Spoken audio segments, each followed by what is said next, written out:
Great. All right. Good morning, I'm Lynn, Sherman, and I'm here to talk to you all about the big picture. My disclaimer at the front end is that I am not a treatment professional. I'm merely an observer of systems. And I've worked here locally in the Austin area on different types of collaborative efforts for some time, and I think that's the perspective that I bring to today's discussion. So what do we mean by the big picture? I have several different observations that I want to make about treatment and recovery in the United States today. Number one, first observation is that we use an acute care model to treat a chronic condition. There is very little attention given at either a policy level or certainly from a funding level to be able to address the majority of a person's life post-treatment. Because it is a chronic condition, much as some others like hypertension, diabetes, even asthma, which we'll talk about in a second. But what we have today in the United States is an acute care model for a chronic condition. Second is that we use an disaggregated system of cottage industries to address what is arguably our greatest health issue in the United States. We have nothing that's monolithic. You break your leg, where do you go? You go to the hospital. You have some other type of physical injury. You go to an emergency room. You're immediately transferred one to the other, and you go through a monolithic system of health care that is not available for those in addiction at all. Instead, what we have is this disaggregated system of nonprofits, connected, disconnected, referrals that with very little ability to truly follow up. It's not integrated in the least.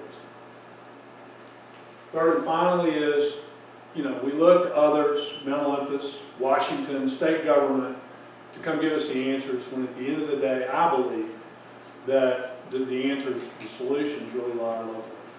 And this will be a theme from what I want to talk about today, is that really the way we're really going to shift this dynamic is to really focus on what we can do locally and we grow out from there. So the way I'm going to approach this is I have about 10 or 15 minutes to give a presentation. I've really only teed up about 7 minutes of intro, and I'd like to be able to do some back and forth in terms of Q&A.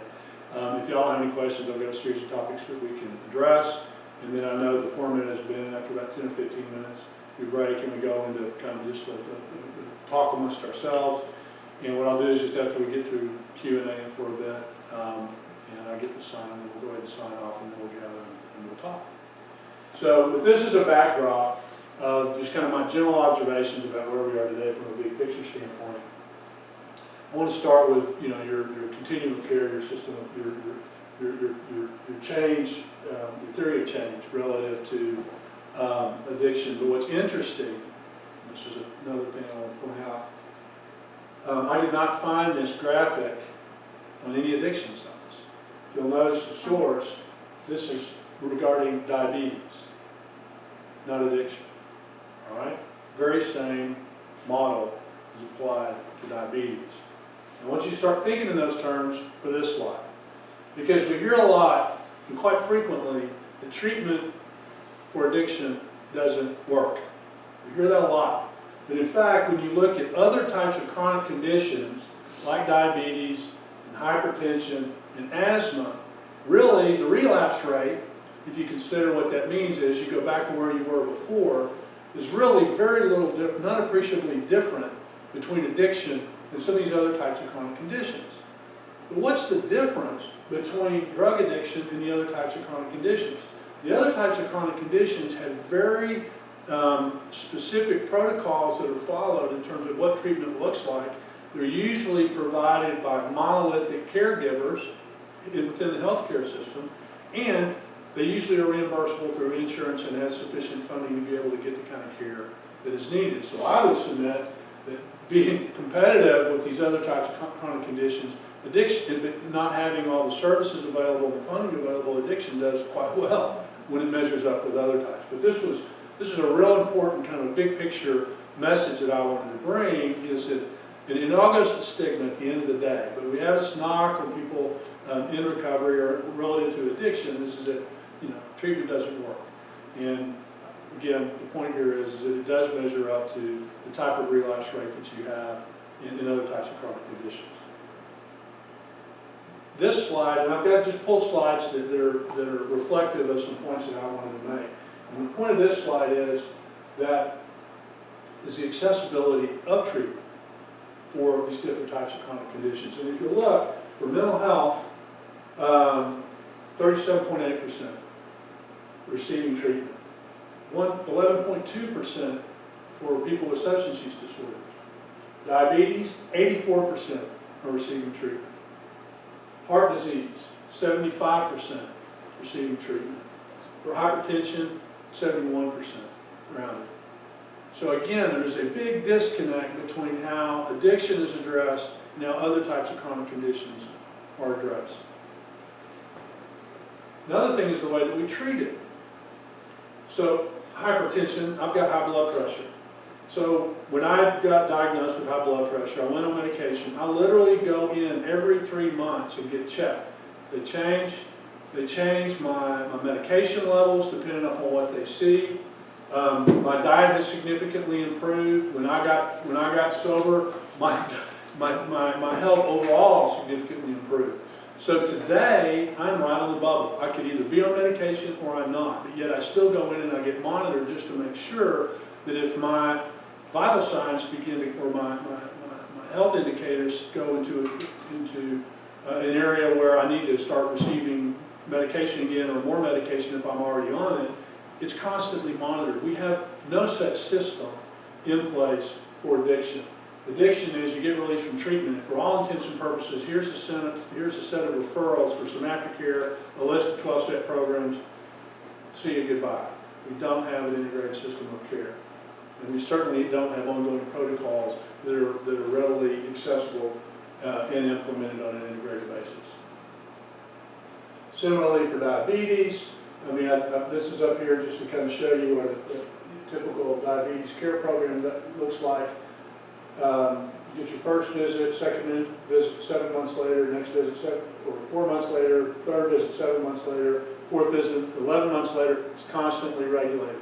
You can also improve, much as the case with addiction, through other types of wellness activities. You can improve your situation relative to diabetes, and so it's constantly monitored to figure out what you need. We simply don't have that kind of system available for addicts and alcoholics. The other point here to be made is that addiction, and this is where things become complex, and I think it's more than likely why we don't have the same kind of systems of care, is the kinds of services that are needed for addicts are a bit different, not completely in some instances, but like for example in diabetes, there are some of these wraparound services that do become important. But in the overall scheme of things, we addicts and alcoholics need a wider array of support services that are not just necessarily medical. And since it's a difficult system to create, it just simply has not been created, or at least not as a system. Again, instead we just have all these little nonprofits that are out there providing these services on a disconnected basis. This is just an overview of the chronic care model that I want just to throw up here and leave up here, you know, as we talk, because it has some very important you know, elements to it. I mean, you have both your community, you have your health system, you know, that's needed, and this would apply, you know, equally to any type of chronic condition, whether it be something like hypertension, you know, or addiction. And I would just simply say that relative to all of these, we're failing pretty miserably when it comes to addiction treatment and recovery. So that's kind of that's the overview that I wanted to give you, and I think that to just kind of hit on a couple of points relative to the big picture, and I addressed them in my tee-up to a degree, and I think that there are several things that are lacking that are very much needed. One is funding. We don't have any predictable funding stream for addiction, and certainly insurance is not there to pay for post-treatment services. Again, we have an acute care model for a chronic condition, and somehow or another we need to figure out how to solve that. We need to figure out how to address that. And I would submit that the only way to do that and to do it effectively is to create local models that can be replicated. Because I've been in a number of meetings with funders and also in conversations with folks in the insurance industry when you start talking about managed care and that kind of thing. And the question that is always, or the statement that's always made, or more often than not made, is we don't see any effective models. If you show me an effective model, we would love to invest in that effective model and replicate it, right? Those effective models are not going to result as a result of some federal dictate that you have to go develop a program that looks like X, Y, and Z. I mean, federal government today, relative to this issue, is simply trying to do everything it can to stem the tide of death. They're just trying to stem the tide of all the addictions relative to overdose. What they're not doing yet is to really even have the ability to focus on what happens long-term post-treatment. They're just trying to keep people from dying.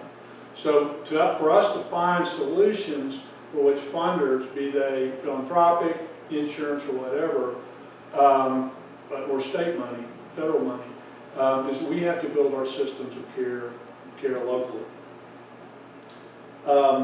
And so I guess what I'll do, first of all, let me just break it. Are there any questions? Do y'all have any questions of me?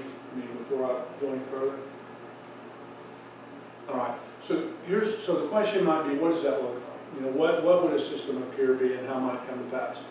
And I feel in part that I'm singing to the choir, but I do believe that an example would be our local youth recovery network that we put together here in Austin. And so what is the Youth Recovery Network? I think there's been some discussion about it on maybe some of these other coffee talk presentations.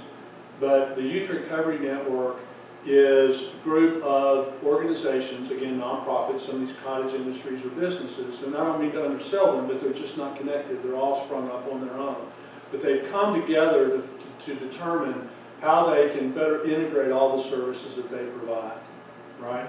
And currently the Youth Recovery Network, after about a year and a half of work together, is getting ready to embark on a common data system where we're going to really we're putting together the framework for a system whereby we can share all the assessments, the case notes, all the different information that we have on individual youth clients to be able to share with each other.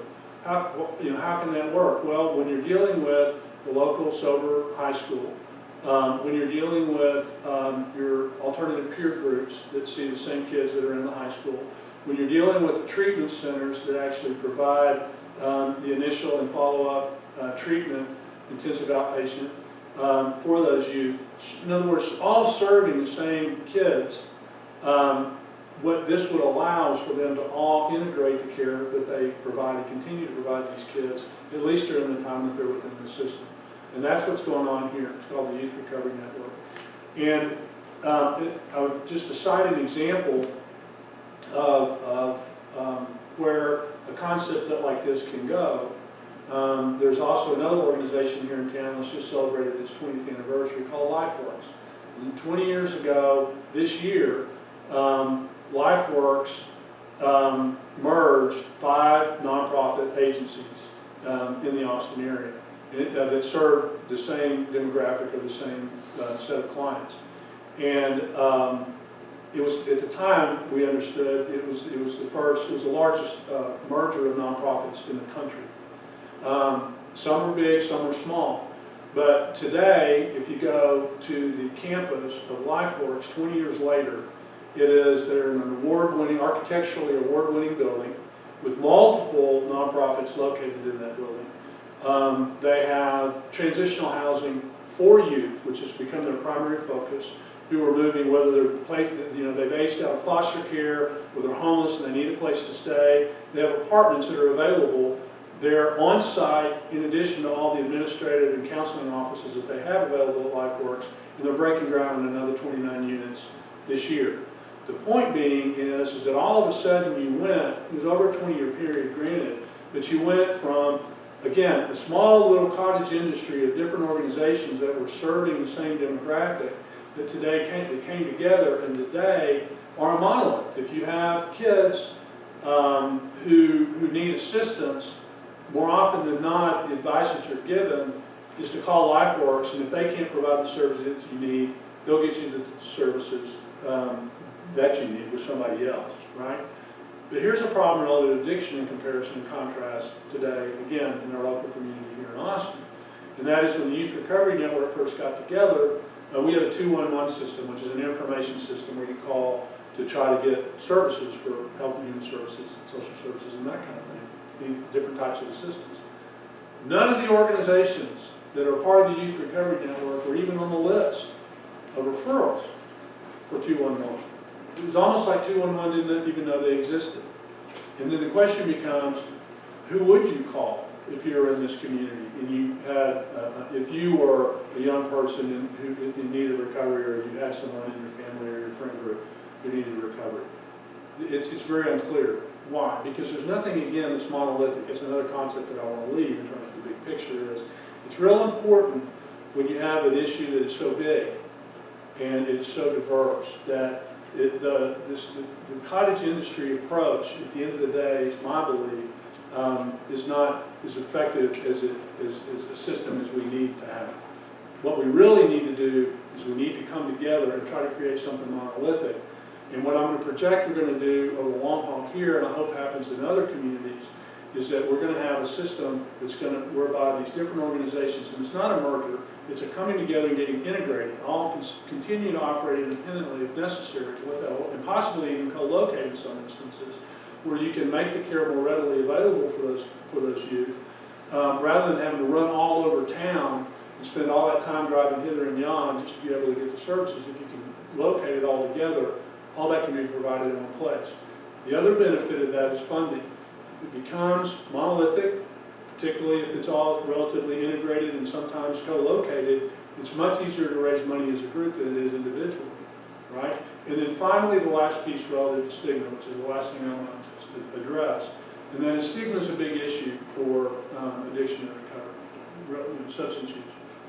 It's a big issue. And I would submit to you the best way to overcome addiction, the stigma related to addiction, is to create a recovery community that is very visible and is very present within the community that they live, and that have become active participants. So they know we don't bite, that they know that we're actively productive, and that we actually, at the end of the day, all we're promoting is a lifestyle that is based upon wellness, which fortunately is a theme in this community and many others around the country that has really taken hold. So I think the big picture is we look too big.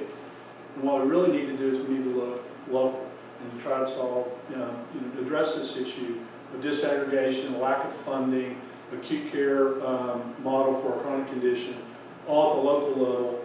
And I think then it will begin to replicate throughout the country. Thank you very much.